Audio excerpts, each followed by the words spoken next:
अस्सलाम वालेकुम। अगर मैं आपसे कहूँ कि मदीना म्यूज़ियम में रसूलुल्लाह सल्लल्लाहु अलैहि वसल्लम की पूरी ज़िंदगी को मॉडल्स की शक्ल में महफूज किया गया है तो शायद यकीन करना मुश्किल हो, लेकिन आज हम इन्हीं नायाब मॉडल्स के ज़रिए सीरत रसूल सल्लल्लाहु अलैहि वसल्लम का सफ़र शुरू कर रहे हैं।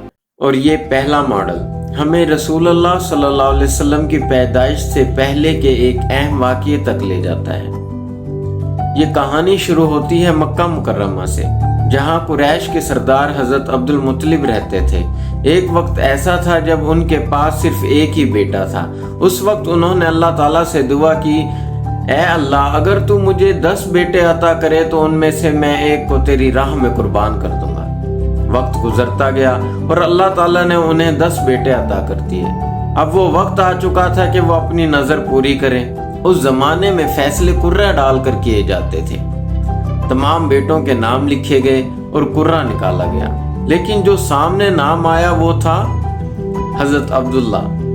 जी हाँ, वही हज़रत अब्दुल्ला जो रसूलुल्लाह सल्लल्लाहु अलैहि वसल्लम के वालिद थे और हज़रत अब्दुल मुत्तलिब के सबसे महबूब बेटे भी थे। सोचिए, एक बाप के लिए इससे बड़ा इम्तिहान और क्या हो सकता है। ये खबर पूरे मक्का में फैल गई।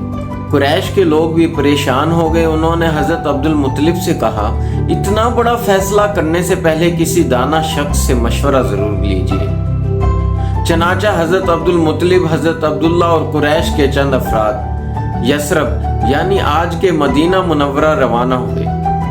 वहाँ एक मशहूर कान्हा रहती थी जिससे लोग उस ज़माने में अहम फैसलों के बारे में मशवरा लिया करते थे।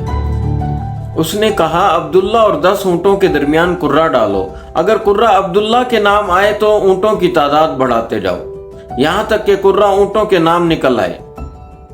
हज़रत अब्दुल मुत्तलिब ने ऐसा ही किया।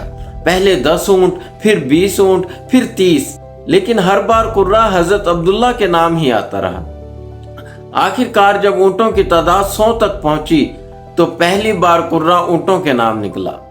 हज़रत अब्दुल मुत्तलिब ने फौरन 100 ऊँट अल्लाह की राह में कुर्बान कर दिए और हज़रत अब्दुल्ला की जान बच गई। शायद इस वक्त किसी को अंदाज़ा भी नहीं था कि यही नौजवान चंद साल बाद आखिरी नबी हज़रत मोहम्मद सल्लल्लाहु अलैहि वसल्लम के वालिद बनेंगे। अब इस मॉडल को गौर से देखिए। बाईं तरफ मक्का मुकर्रमा है जहाँ से ये सफ़र शुरू होता है। दरमियान में ऊँटों का कारवान दिखाया गया है जो उस दौर का ट्रेड रूट को जाहिर करता है, और ये बहीरा अहमर और इसके साथ अफ्रीका दिखाया गया है ताकि इस जमाने का जियोग्राफी समझाया जा सके। और दाएं तरफ मदीना मुनव्वरा है जहां इस कहानी का सबसे जज्बाती लम्हा हमारा इंतजार कर रहा है। 100 ऊँटों की कुर्बानी के बाद हज़रत अब्दुल्ला की शादी हज़रत आमना से हुई। कुछ अरसा बाद हज़रत अब्दुल्ला बिजनेस के लिए शाम रवाना हुए।